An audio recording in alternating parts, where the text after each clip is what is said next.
Nagkakaisa ang mga lokal na leader ng lalawigan ng Bulacan sa adhikain ng Pangulong Aquino na matuwid na daan. Ang tiwala at pag-asa ay pinaubayan nila sa kakayahan ng administrasyon. Para sa detalye, balitaan mo kami, Emil Carion.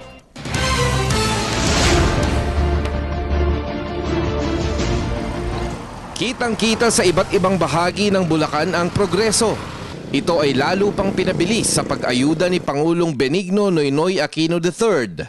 Ipinamalas ang markadong pagsulong sa kooperasyon na nakatuon sa pagpapabuti sa kalagayan ng mamamayan. Sa medium-term Philippine Development Plan, binigyan ng oportunidad ang mga leader ng mga local government na ibalangkas ang mas nababagay na proyekto sa partikular na lugar. Bunsod nito patuloy ang pagbuhos ng mga sumusuporta sa advokasya ni Pangulong Aquino. Sa iba't ibang bahagi ng Bulacan ay nagpahayag sa pang-umagang balitaan sa telebisyon ng bayan ang mga lokal na leader ng San Rafael, Bustos at Malolos City. Sa Bustos, Bulacan ay makulay ang mga selebrasyon, pero hindi pa rin kinakalimutan ang pangangalaga sa kalikasan kasabay ng modernisasyon. People empowerment programs kung saan we encourage people participation in governance. Sa ngayon ay kaalinsabay ng mga nagaganap na mga developments dito sa bayan ng Bustos ay yung pagpapalakas ng iba't ibang mga samahan tulad ng samahan ng mga PWD.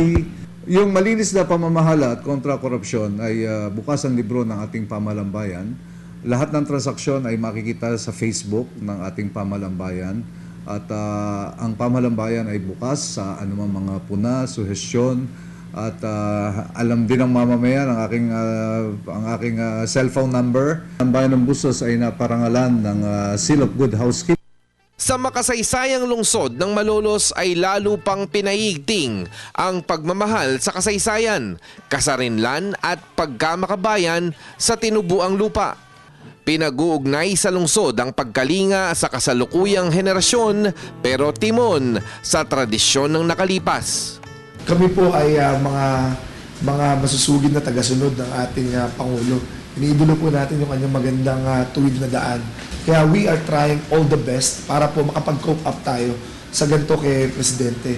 Ngayon po, we are implementing full transparency in every transaction ng city. Ang agriculture sector po natin, we are number 3 sa pinakamababang yield per hectare. Ibig sabihin po, mababa ang ani namin sa kabukiran namin. Pangatlo kami sa pinakamababa sa buong Bulacan.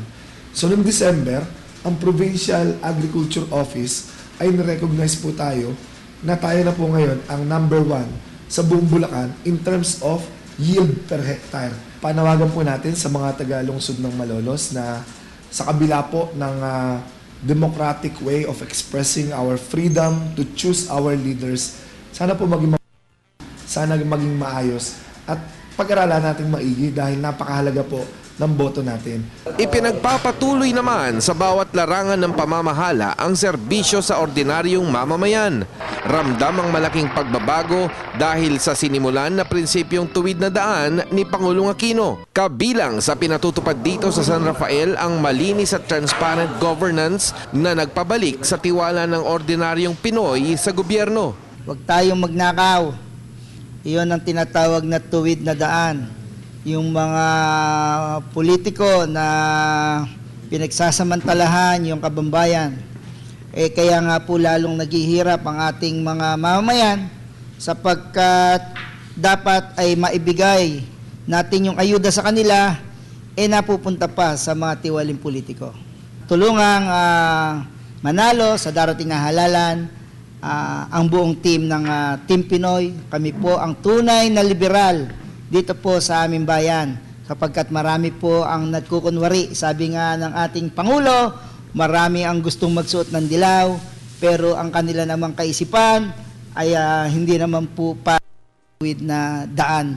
Kaya naman diretso ang asenso, ito'y matapos na ipamalas ng mga lider na kayang pagsilbihan ng mga tunay na boss imbes na ang pansariling pakinabang ng mga halal na politiko.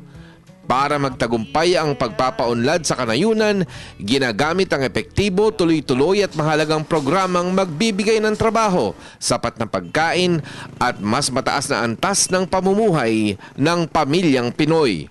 Ang pagangat sa mga komunidad sa kanayunan ay pagpapalakas ng pambansang ekonomiya.